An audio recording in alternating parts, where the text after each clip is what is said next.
Today I have Dr. Megan Milne with me. Now, Megan is a pharmacist, and as pharmacists, we know a lot about medications. We are the medication experts. However, Megan has a special story about her particular experience with a health challenge that she had recently. Megan, thank you so much for joining us. I'm excited for you to share your story today. Yeah, I'm thrilled to be here. I have been following your channel since the beginning, and I just can't, I'm just so excited I get to be on it. Yes, I'm thrilled as well. And we talked recently about your personal story. You know, as pharmacists, we tend to try not to take medication, but we know there's a time and place. Could you tell us a little bit about your story, how you had a health challenge recently that led you to learn some more things than maybe you wanted to about a particular medication? Yeah, so I was just this otherwise healthy young mother of four children, and I had an infection, and so they gave me an antibiotic. But then I got this really weird rash, and it just started with these little red dots along my chest. And then as I watched throughout the hours, it spread all the way down to my toes. And as a pharmacist, having taken a medication, I was like, yikes, this is like some terrible reaction I'm having. I wonder what it could be. And I look through everything I can find about that drug, and there's nothing. And so I made an appointment with the dermatologist, and I said, hey, I am having some bad reaction to this drug. Can you help me? And they're like, we can't see anything that could be causing this either. And I said, please draw my blood. I need you to test my blood because I think there's something wrong. He's like, what? Why would we do that? I'm like, please, just do it. So an hour later, they frantically call me saying, you need to call your normal doctor, your primary care doctor, because your platelets are 12. And I'm like, platelets? I can't remember much about platelets from pharmacy school. And I've come to find out that normal is 150 to 400, and I'm at 12. Like, I'm almost zero. And why would I care? Because platelets are the part of your blood that helps clot. And so if you can't clot, if you get in a car accident, you just bleed to death. If anything happens, you're dead. And so I was like, okay. And I call them, and they're like, you need to actually go straight to the emergency room. So I go to the ER, and they're like, we're going to keep you for a week. I'm like, what? Like, I'm fine. I'm standing here. There's nothing wrong with me except for these weird bumps on my skin. And they're like, no, like inside, your platelets are now at 3. And they said, and here's a prescription for prednisone. And they said, but since you're a pharmacist, we'll let you decide what like sleeping medication you want to prescribe for yourself, and we'll just sign it off. I'm like, okay, sweet. So I was planning on missing Halloween with my kids because I got ITP is what it's called. And my body was not able to stop bleeding without that prednisone. What is ITP for those who are unfamiliar? Yeah, it's actually got two names. The old name was idiopathic thrombocytopenia purpura. And then the new name, they discovered it's an autoimmune condition. And so they call it immune thrombocytopenia. Basically, low platelets. Wow. So here you are as a mom of 4, and you just like to really get home and go out for Halloween with your kids, and you find yourself in this state. And then they propose that you take prednisone. Now, prednisone as pharmacists is something that we see a lot of people take. Generally, it's for a shorter period of time.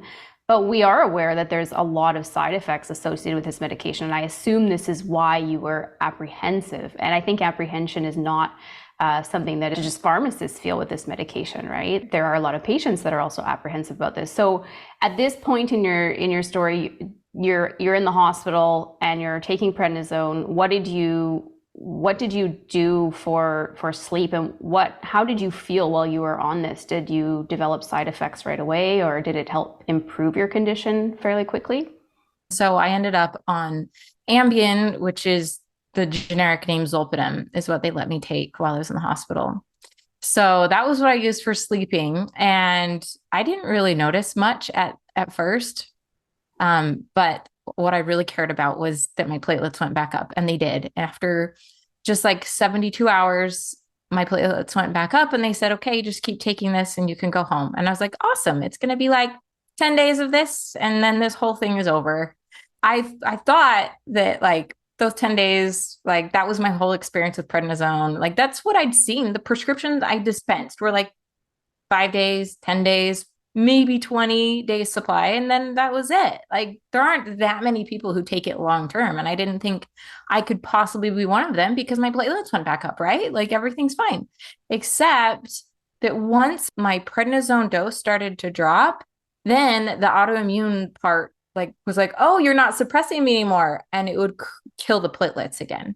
And so I went on this roller coaster of getting my prednisone dose high enough to stop the autoimmune destruction until I tried to taper down with my doctor and the platelets would crash. And so it was this roller coaster for months and months. And it was horrible. The side effects were just awful. Like I'd known that it was going to be bad, but I didn't understand how bad and in what way it was going to be awful. And this is important because as pharmacists, we don't see what goes on at home and we don't really have an understanding. We understand how prednisone works in the body, but we don't understand the realm of side effects and how much this can really impact a person. So, what were the side effects that were most bothersome or surprising for you? Yeah, I have to say for sure the insomnia was horrible. I mean, just being up in the middle of the night with no hope of falling asleep because your mind is racing so fast with all of the prednisone, like anxiety and like euphoria and bizarre dreams that even if you fall asleep, it's not restful sleep. Like it's this hyped up, like sleep. And so you're in this catch 22. Like you want to sleep, you want to recover from your autoimmune or whatever form of inflammation you're taking prednisone for, but you can't sleep. And so it's like, how am I ever going to get better? Because I know sleep is restorative and it's going to help me heal. And it's just like this horrible, vicious cycle. So that was definitely the worst one that I hated for sure, the most. And they didn't let me keep the Zolpidem. I only got to have that in the hospital. How did you manage this at home then? Well, I had to change a lot of things. Like I had been working from home as a pharmacist, doing insurance appeals and things. And my time that I usually worked was after the kids went to bed at night. And so I would work like with the bright blue light from the computer from like 8 to 10 p.m. And before prednisone, could fall right asleep right after. But after prednisone, it was like, that was so much stimulation. I didn't realize until much later that prednisone is depleting melatonin, the hormone you need for your sleep cycle. And I didn't realize that that little bit of screen was depleting whatever leftover melatonin my body was actually making. And so getting restful sleep was like completely impossible if I was going to be stimulating my brain that much that late at night. What dose of prednisone were you on? Were you on a fairly high dose? And how long were you on it for? My highest dose was of prednisone itself was 60 milligrams. And then they would try to taper it off over about 6 weeks. And so I would just go 60 down, 60 down.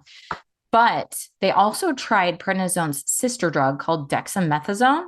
And they have a strategy when it comes to ITP of just like the nuclear blast of like zapping your platelet production back into gear. And so I was taking essentially like 250 milligrams of prednisone every day for 4 days if you do the equivalent dose in dexamethasone. So that's Wow. like gigantic. Nobody takes that much. Yeah, and we know with prednisone, once you've been on it for a certain period of time, especially on a dose like that, you cannot just come off of it. So, how was it when you were coming off of it? What was that experience like? The withdrawals were bizarre. So with the dexamethasone, they had tried those 4 days and then just nothing. Like there was zero taper. Tapering is where you go from a high dose and you slowly drop over time. And with dexamethasone, they're like, well, this is how it goes. You do 4 days of this giant dose and then you're zero. I've never had to deal with mental illness. And when I was in the withdrawals, it was like depression. Like I couldn't get off the couch. It was so bizarre. It was so hard to describe, like a lack of energy, a lack of motivation, just dead, just this sinking dead feeling. That was how it was for me. That withdrawal, just like, whoa, I can't do that. I personally know I need to taper, but they say no. So what do I do? This is so hard as a pharmacist when you don't have the answers because we're so used to understanding and having the answers and we can deal with this, right? So how did you feel as a pharmacist sitting there at home feeling like this with four kids trying to figure out what you're going to do. Yeah, it was so weird being on the other side of the healthcare, you know, triangle as it is for pharmacists. Like normally I'm the one helping people, and then to be the one suffering was so different. And having to be reliant on the doctor to say, okay, now you can taper again. I felt so bad for my kids because it's not just the insomnia. There were so many other side effects, including like mood changes. So mood changes are very unappreciated, and lots of people feel like they're going crazy when they take prednisone because they suddenly are acting like a different person. Like the number of people who have called me like, my husband, he's threatening to divorce me because I'm on prednisone, or the other way around. I'm threatening to divorce my husband because he's on prednisone. And it changes your personality. Like it makes you cranky and hangry and miserable to be around. Like there are so many memes, for example, that'll say, um, here's your prescription for prednisone. The good news is it'll take you out of this flare. The bad news is we need to send your family on a vacation for 6 months. Yeah, so there's a reason why all of these side effects occur. So could you explain to us a little bit about the science of prednisone and how prednisone works in the body and how it affects these different body systems? Because these side effects don't just happen by accident, right? It's the way that the medication works in the body. So for those who aren't aware or could use a refresher, could you just give us a little bit of an explanation about where these side effects are coming from? Oh, yes. I think if people understood this, it would just give them so much peace because realizing that it's not you, it's the drug is just so empowering that like you're just benefiting from science hijacking Mother Nature's special system for keeping our entire species safe. So cortisol is the stress hormone that Mother Nature has in all mammals. And in humans, we release it in response to stress, whether it's famine or war or some other thing. It's there to keep us safe. So during a famine, what's the biggest problem? There's not enough food. And so it helps you to live off of the stores that are in your bones and in your muscles so that you can survive that time without enough nutrients. Or when it's like a tiger chasing you, it's allowing you to not fall asleep and lose that diligence that you need to survive being hunted by a predator, right? It's taking all of the goodness, all of the calcium and magnesium and potassium out of your bones, out of your muscles, and using them now, right now, stealing from Peter to pay Paul so you can survive. And that's amazing. Like that Mother Nature has this to keep us alive forever, but that we were able to hijack that and take prednisone, which mimics cortisol, and give it in super high doses to keep us from having rheumatoid arthritis, destroy our hands, to keep us from not being able to breathe anymore, whether it's asthma or COPD, to keep us from, like not being able to survive a gut issue like Crohn's or ulcerative colitis. Prednisone is truly this miraculous substance that science was able to mimic Mother Nature with. We're so lucky that they found it, but it just comes at such a huge cost. And so the side effects that it generates, could you explain a little bit about how those occur or why those occur? Yeah. So let's go back to melatonin. So that melatonin, it's what helps us feel restful and fall asleep at night. But if we are being hunted by that predator, we want to stay awake. And so that's why the insomnia happens. Like it makes sense. It adds up. This is all like clicking together. Or if you're certain, like all you need to do is survive this famine, who cares if you're going to get osteoporosis in 20 years? That doesn't matter. Right now, if you don't survive this famine, you won't be here in 20 years, right? So who cares if we're stealing the calcium, vitamin D, magnesium from the bones to cause all this bone loss, this osteopenia, osteoporosis, fractured spine, fractured hip?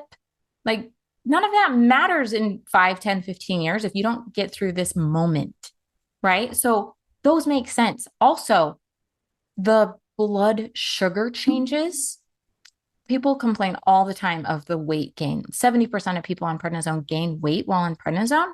And it's because normally you would only be releasing the cortisol in high amounts and therefore releasing blood sugar to run away from that tiger. So you'd have the energy to get your muscles going, to get away, right? But when you're taking prednisone for an autoimmune condition, you're not running away from a tiger. Therefore, all this blood sugar is just staying high in your blood. And it's leading to weight gain. It's leading to incredible hunger. It's leading to fat redistribution. It's all this strange combination of things that when Mother Nature was doing it, it was okay. But now that we have the prednisone, it's like way higher and more contorted than it would have been otherwise. So when you became the patient and you're taking prednisone and you're feeling all these side effects, did you remember back to pharmacy school? Because we do learn quite a bit about this, but the details of it, we don't necessarily remember. We don't necessarily practice on a day-to-day basis counseling patients on all of these possible things, especially because most of the time that a patient is taking prednisone, like you said, it's for short term. So as a pharmacist, did you feel that you had the adequate knowledge or the adequate resources to really deal with this yourself? No, not at all. I felt blindsided, honestly. I remembered the bizarre cartoon they'd shown us of what high cortisol looks like in the body. I'd seen those things, but it didn't add up. And the things they'd told me to tell people, like the top counseling points for someone taking a steroid, weren't what I was going through. Like they were like, be sure to tell people to take it with food because it's going to cause GI upset. And that doesn't happen. People don't have that problem. No one ever calls me and says, wow, Dr. Megan, I have horrible nausea or I have horrible diarrhea. They never, ever mention the GI. Not ever. And that's the number one thing pharmacists are counseling on. It's true. It's true. We are counseling on that, and it's really eye-opening to hear that people aren't actually experiencing nausea from it. We do know that it increases appetite, and so people do tend to eat a lot more on it. Did you have that side effect as well? Oh yeah. Oh yes. The appetite before taking prednisone, like I could eat like 3 Oreos and it'd be fine. It was like taking the prednisone. If there's a package, the whole package is gone, right? Like if there's a cake, I'd eat a slice before. And it's like, nope, I need the whole cake. Like we don't stop. The hormones that tell your body you're full are being suppressed while you're on prednisone. And so normally my body would be like, I think you've had enough. And it's like, there's no stopping. Like it's hurting, but why would I stop now? And so yes, I got the moon face, the prednisone moon face. I looked like I was pregnant, even though I had just barely lost all the baby weight. And I wasn't pregnant. I had a baby, but I was not pregnant. And I was so angry because I just barely like gotten back to being me. And it was like, now I've got my prednisone baby in my belly. It's difficult because often in medicine we have to choose the benefit, right? And so in your case, the side effects were terrible, but the benefit was outstanding. It fixed your problem, or it at least got you to the point where your body could function, right? I think that afterwards you did end up having to take some other medication or go on chemotherapy. Is that correct? That wasn't because of the prednisone. That's because of the condition, correct? Right, exactly. Yeah. The benefit for me was amazing. Like I would probably be dead without prednisone. I would have bled to death. Like there was nothing between me and not bleeding to death besides prednisone. That was it. Like if modern medicine wasn't here, I wouldn't be here. And so the benefit was amazing. Like it was truly a miracle in my life. But the risks, oh man, they're just all of those side effects. They're horrible. And I had gotten to the point where my body was no longer responding to the prednisone like it used to. Like I'd have to do a higher and higher dose to get my body to stop attacking my platelets. And I reached a point where it literally didn't even work anymore. I could take all the prednisone in the world and it wouldn't make a difference. And so they said, you have 2 options. You can either have a splenectomy, which is where they remove an organ called your spleen, because that's where a lot of platelet destruction happens. Or you can go on chemotherapy to stop the B cells from attacking your platelets too. So it was like, great. Lose an organ or chemotherapy. Which one is worse? And so I went on the chemotherapy and it worked. Like it put me into remission. I've been not having a problem with my platelets for years now because of the prednisone keeping me out of the danger zone, and then the Rituxan turning off the autoimmune response. That's wonderful. It's so good to hear that you had a positive outcome, right? And now you are helping people who take prednisone. Up to this point, we've talked about a lot of the side effects that are visible, right? Or that you can feel and they're noticeable. But prednisone is doing a lot more in the body, especially long term. And that really started to concern you, I think, as a pharmacist. So what led you to dive a little bit deeper into that and to want to help patients who are taking prednisone manage this better? Yeah, there are so many long-term irreversible side effects that nobody knows about, nobody's warned about, and even pharmacists don't necessarily know or bother to warn people about because most of the time, like we said, it's a short-term thing. And so why would you bother to tell somebody about osteoporosis? Why would you bother to tell somebody about weight gain? Why would you bother to tell somebody about heart disease when it's going to be, just 10 days? And so pharmacists aren't mentioning it. People aren't taking precautions. Like there are so many of these long-term internal changes that are happening that you can do nothing about. Another thing is your eyes. Cataracts and glaucoma can happen. And it doesn't just go away when you stop taking prednisone. Like that damage stays. Like a lot of the things go away. Like usually the mental illness goes away. Usually you lose the weight gain eventually. It doesn't just drop off like when being pregnant. Like you have to do stuff to make the weight go away, but it goes away. But the heart disease, the osteoporosis, the eye issues, they don't ever go away. That damage is permanent. And you have studied this in depth. So you are speaking from your own experience, but I know that you've done the research on this as well. So when we talk about long term or we talk about high dose, at what point should we be concerned about these side effects? So a patient who's maybe taking prednisone for 10 days, at what point do we say, okay, you need to be more proactive about the possible long-term side effects of this? Yeah. And that's really tricky because every scientist defines long term and high dose in their own special way. And so all of the studies are kind of a little different. Like this scientist will say 3 weeks, 21 days is long term. Another one will say 2 weeks. Another one will say 3 months. And so 3 weeks, 3 months, 3 years, somewhere in that range is long term. And then high dose is essentially anything over 20 milligrams. Okay. And so at what point do we start to see different nutrient depletion? And could you just kind of tell us a little bit about the nutrients that can become depleted with chronic treatment? Yeah. So when I first took the prednisone, I knew osteoporosis was the thing that I should worry about. It runs in my family and it's worsened by taking steroids, but I figured I was going to be on it short term. So why should I care? Like, I don't need to care till later. And that was actually a really big myth that I had been telling myself, and probably because I didn't know any better. And I don't know how many people actually know better, but the biggest percentage drop of bone mass that happens while you're taking the prednisone is actually in the first 3 months. Oh, So wow. if you're not doing something within those first 3 months, that bone mass is gone. Like it's just gone. And so you actually really need to be starting, closer to the 3 week mark than the 3 month mark because it's happening. And so the bone loss happens, the heart disease, they just get worse and worse the more exposure. Like basically the number of milligrams you're exposed to over time is kind of how you can measure it. So if you're on a super high dose for 4 days, you might be taking as much in those 4 days as other people would be taking in a year for like rheumatoid arthritis, who are taking like 2.5 milligrams to 5 milligrams a day. And so it's not just the time, it's also the number of milligrams you're exposed to.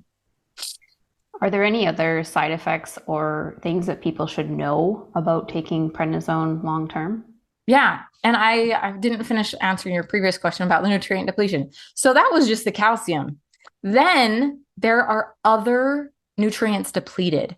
So calcium and vitamin D, magnesium, those are all related to bones, right? You need those in the right ratio to have the proper bone strength. Then there's others that have to do with your immune system. Like most people know that prednisone is an immunosuppressant, right? Like it's making it so you aren't having an autoimmune reaction.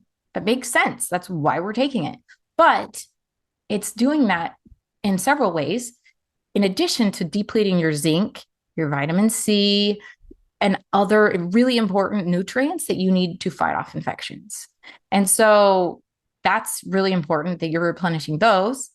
Then the weight gain. I was super surprised to find that there is one special mineral micronutrient that is really rare. We don't normally think about it, hear about it, or anything, but prednisone makes us get rid of it faster than otherwise. It makes us pee it out. So it's called chromium.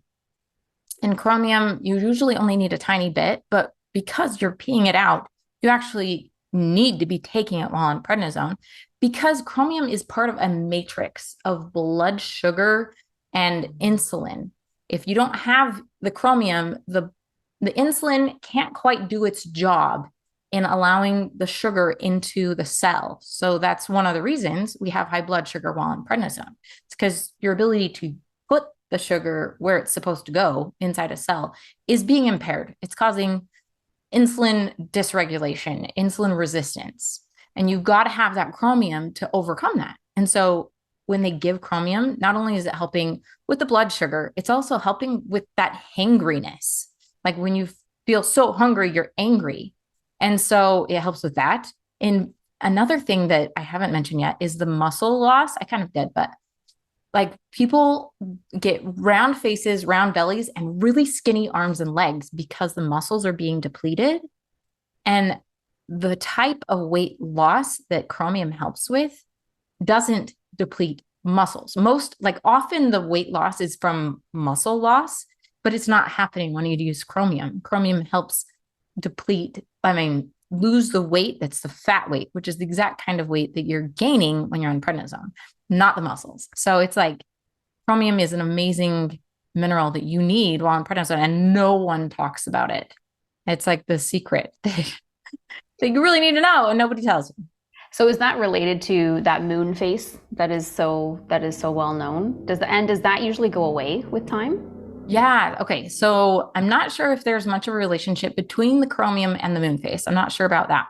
But the moon face is basically kind of a measurement of how much prednisone you're taking. The wider the moon face, probably the higher the dose you're taking. The lower the moon face, probably the lower the dose you're taking.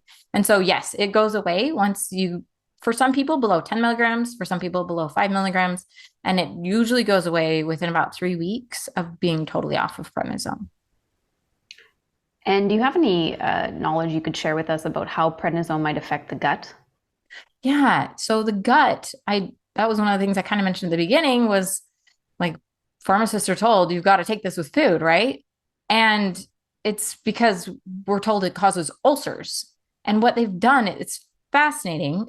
Prednisone can cause ulcers, but it's most likely actually a drug interaction between the prednisone and another drug people often take. They're the NSAID class of drugs like ibuprofen and naproxen. And so it's rare to see an ulcer in someone who's not also taking an NSAID. So if a person is taking prednisone and has to take ibuprofen or naproxen, then in that case, the advice to take it with food makes sense. And potentially they should also take something like Prilosec, a PPI, a proton pump inhibitor, to go along with it to help counteract that if you absolutely need it. Otherwise, I would avoid ibuprofen and naproxen and drugs like that while you're on prednisone. So this experience completely changed your life. You decided to become a pharmacist that specifically helps people with prednisone now. So what issues do patients come to you with generally? So the top two issues definitely are mental illness, the extreme panic attacks, anxiety, euphoria, just inability to function.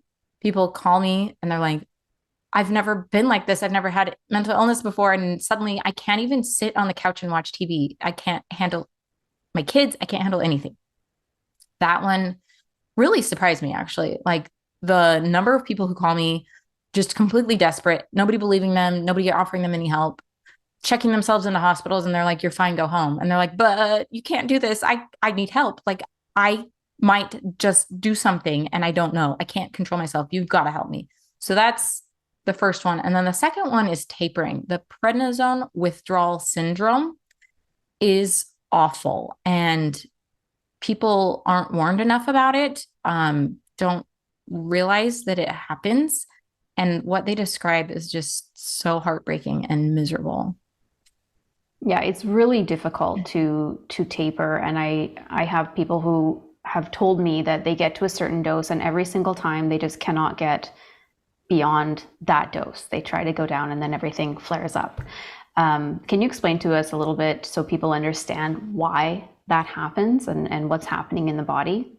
Yeah. So back to when I talked about how prednisone mimics cortisol, our body's natural stress hormone, there's actually a whole system called the hypothalamic pituitary adrenal system that's between these different parts of your body. And there's all these signals that are happening. And if they don't happen in the right order, the whole system kind of shuts down. And so prednisone basically shuts down that whole system because the high doses overwhelm it. And when you want to get off the prednisone, you need to give your body the chance to turn that whole system back on. And for some people, they can do a quick taper, slowly going off the prednisone over, let's say, a few weeks. Other people, their system doesn't turn on for a very long time. And so they can't just stop taking it, or that whole system doesn't turn on. And they're not able to cope with stress, whether that's financial stress or physical stress. Like if somebody is going straight off the prednisone and gets in a car accident, they won't be able to handle that level of physical stress appropriately. And so you have to taper off. And there's basically two outcomes. There's either adrenal insufficiency, which is where your body never ever turns this all back on, and you have to continue taking prednisone for life. Or you might if you go off prednisone too quickly, you might suffer prednisone withdrawal, which is, it seems like it's related, but it's actually two different things that are happening. And so the prednisone withdrawal, it looks like something else. Like I had somebody who thought they had COVID and it was actually just prednisone withdrawal. I've had people who think they have an infection and it's actually just prednisone withdrawal, because you might get a fever, you feel exhausted, you're stuck on the couch, your muscles feel weak, you like going from sitting to standing, you might get really faint, you might have low blood pressure. All of these things are like really similar to like having an infection. And so it's really hard to figure out, am I just sick or am I going through prednisone withdrawal? It's really tricky. And then if you have adrenal insufficiency and you get it so low, you can go into what's called adrenal crisis and go into shock and die. I'm not kidding here. It happens. Like this isn't just like an exaggeration. Wow. People die from not tapering appropriately. And so it's not something to mess with. Like it's really serious. And yeah, please get a doctor to help you. We're also living in an era where it's so hard to access good medical care, especially longitudinal care, right? People who are actually going to follow up with you. I wanted to go back onto that issue with mental health. I wasn't not aware of that. What are some ways that healthcare professionals could better help patients who are experiencing this? And they could even better know to flag, like, oh, this patient has been on prednisone for a certain period of time. This could be related to the medication. How can we help these patients better? First of all, is just being aware, number one, that there's a diagnosis called prednisone, actually, no, steroid psychosis. Like it's a diagnosis code, steroid psychosis. Like it's very real. And so just knowing that it exists is so empowering to a patient who's complaining, hey, I don't feel right, help me, is just validating that, yes, this is the steroid, it's not you. If all you do is just acknowledge somebody, it will be so empowering, because so many times they check themselves to like the ER and they're like, I'm going through this horrible anxiety. Nobody asks, hey, were you on a steroid? Are you taking a steroid? Did you stop taking a steroid or anything like that? And that should be something they're asking about. So then how do you deal with it? So basically, step one is often to get them off as fast as possible. If you can, stop the drug, because it's what's causing the problem, right? If that's possible. If they're taking it for a life-threatening situation, then getting them on the lowest effective dose is the best thing. And if you're listening to this and you're a patient, don't do this on your own. Don't do this on your own. Consult a healthcare professional. You need someone accompanying you to do this, right? I just wanted to add that. Yes, exactly. So the lowest effective dose is always the best strategy when it comes to steroids, no matter what, like the lowest effective dose. Second is there are drugs that you can prescribe to help people. There are several of them. They've found that second generation, third generation antipsychotics are pretty good. And lithium, if they're having psychosis or anxiety that's like they're suicidal, lithium can work pretty well. There's really just, the problem is not a lot of research done. And so essentially giving them what you can, the support they need. Often they're going to need something like Xanax to get them through if they're going home, because it, like, the anxiety is so debilitating. It is so much more severe than I ever anticipated. It's just like the Xanax just barely makes a dent in it, essentially. And is this more common, like the higher the dose, the longer you take it, the more of a chance that this is actually going to be your situation, or is it not, is that not necessarily true? Yeah, and that's what really surprised me, is that one dose is enough to cause this. One dose, I can't tell you how many people I've talked to who are like, I took one dose and I felt like I had gone completely insane. That was it. They never took another dose, and it affected them for months. For months after. It's that, I mean, there are different types of mental illness side effects. So the anxiety, like the really stimulating kinds of side effects, those are more likely the higher the dose, the earlier in the treatment. And then the more like depression, low energy, fatigue, that type of thing is more common the longer you take it. And so like anywhere you can have the side effects, even after stopping, you can get mental illness side effects. So it's actually really, really hard for people to deal with, and they really need support of a good therapist, a good psychiatrist, a good primary care doctor. Yeah, and the point of this story is not to make you scared about this medication. Like we said, this medication actually saved Megan's life, and it is needed, and it can have some really miraculous effects. But we do want you to feel hopeful in that there are solutions and there are ways that you can manage these side effects, right, Megan? And I would just like to ask you, what would you like patients who are taking prednisone to know? What do you wish someone would have told you? I really wish someone would have told me so many things, but first of all, about the nutrient depletion. That I really wish I'd known that the side effects were coming from the nutrient depletion, so I could do something about it. So I could give them back. So I could replenish them and not gain the weight and not have so much bone loss. Like, I wish I'd known more about that. And I'm really glad I've learned more about it so I can help so many people. And then I wish there were better answers for so many conditions. Like, people take prednisone essentially as a last resort.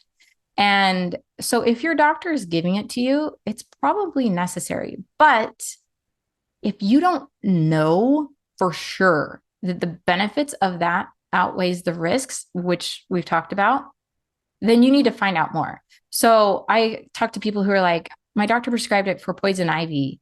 And I'm like, oh, yeah, you're going to survive poison ivy just fine without prednisone. Like, you might be pretty miserable for a few days, but I don't know. Does prednisone side effects, like running those risks, balance the need for a few days of not having as bad of a poison ivy rash?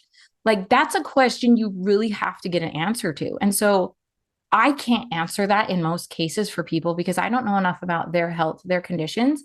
But I wish someone would tell people like more about how it's really going to help you compared to how it's really going to hurt you. Like getting a clear balance of benefits and risks for you is what I wish I knew and I wish other people knew, because it's real. Like I can tell you all day long about the risks, but I don't know for you about the benefits. And so if you are wondering, should I take prednisone? Ask your doctor more information. How is it really going to help me? Are those risks worth it? Because in my situation, not bleeding to death, definitely worth it. Definitely worth it. But other situations, it might not be. And so I that's what I really wish people could find out. I wish there was more research to like make it so clear. And yeah, it's not there yet, but your doctor is the best person to ask. Yeah, and often prednisone is prescribed in these situations where it's like you need to take this right now, right? Or we see that with dexamethasone, right? So it's hard to ask more questions or to look into it further when it's like you need this right now, right? Mm-hmm. But it's important to do that, but also in those situations to also be able to trust your healthcare professional, right? But there's other cases where it's like, well, are there alternatives, or what are my other options? I also wanted to ask you, so you went through this whole ordeal yourself, and I see you today, and you look healthy and well. But this changed your life, and this even changed your pharmacy practice. So, what are you up to these days, Megan? Yeah. So I became the prednisone pharmacist to help people counteract the side effects. I have my own YouTube channel. I have a website with tons of information where you can find out, why does prednisone cause weight gain? How do I counteract the weight gain? All of the questions you're wondering, they're there on my website, prednisonepharmacist.com. And so I'm doing that and helping people in as many ways as I possibly can to figure out how to counteract prednisone. I'm even coming out with a course someday soon. It was interesting to me when you reached out, and I thought, prednisone pharmacists, are there really that many people who need help with prednisone? Like such an old drug. And it wasn't until I talked to you and heard your story that I realized actually there's a lot more to this. And it's actually coming from someone who's been through it, right? And so the authenticity of your story, I think, is really appreciated. And you also developed a checklist for people who take prednisone. Can you tell us a little bit about that? And we'll have a link to your YouTube channel and this checklist as well, which I know is free, that people could access. Can you tell us a little bit about what this checklist is for? Yeah. So really quick to answer your question about like, I thought prednisone was an old drug. Actually, it's the 22nd most commonly prescribed drug in America. It's like Wow. Yeah, stunning it's very how common. it's Yeah. gone up over the years. You'd think something like that would be going down. Nope, it's not. It's steadily going up. The more autoimmune conditions, Autoimmune. inflammation we have, the more their prednisone there is. That was surprising to me to find out. I thought it would be going down. The prednisone checklist, I created it because it was something I wish I'd had when on prednisone. Like, okay, these are the things that I can actually expect to experience, the side effects. And then these are the things I can do to counteract those side effects. So I go through the top side effects and what to do about them. And I talk about my best tips for like what you should be doing on a daily basis so you can feel the very best you possibly can while on prednisone, because what you don't know can hurt you when it comes to prednisone. And so you want to know what the very best tips from the rheumatologist who prescribe prednisone the most, people who've done studies about like patient specific information of what we can do. I compiled it all there. And so you can just download it, prednisonepharmacist.com. It's on every page or on a specific link that I'm going to have to share with you. I love this story, and I just love how you are using your knowledge and education and your experience to help people. So if you are watching this and you want to know more about prednisone, maybe you take prednisone yourself, or maybe you have a family member who is struggling with this, I would direct you to Megan's YouTube channel, and we'll have all the links to her work and her website in the description of the video. You can check that out. And if you need some help, I'm sure Megan would be more than happy to help you. Megan, thank you so much for sharing your story and your knowledge with us today. It's been really great, and I think that people will really appreciate all that you've shared with us today. You're so welcome. I'm so glad I could join you today.